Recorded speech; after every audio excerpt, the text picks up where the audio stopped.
Good morning mga ka-adventure. So ngayong umaga ay lumusong ako from 7 a.m. to 10 a.m.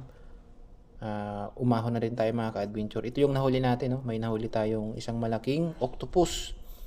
Mga nasa mahigit 1 kilo to mga ka-adventure. Tapos may isa akong nahuling eel or kung tawagin ay manggigidawan dito sa lugar namin. Tapos meron tayong nahuling ayan, pagi. Tapos yung iba ay mga ano na, yan, mga kaliwagon or iba't ibang klaseng isda mga ka-adventure. Tapos may mix din tayong nahuling saang, tapos ibang shell. Ayan mga ka-adventure, saglit lang tayo sa dagat, meron na agad tayong pang ulam. So ito naman, nakuha natin pagi, masarap to ginataan mga ka-adventure. Tapos yung iba ay prito na lang. Tapos yung octopus ay gagawin nating kare-kare sa puso ng saging.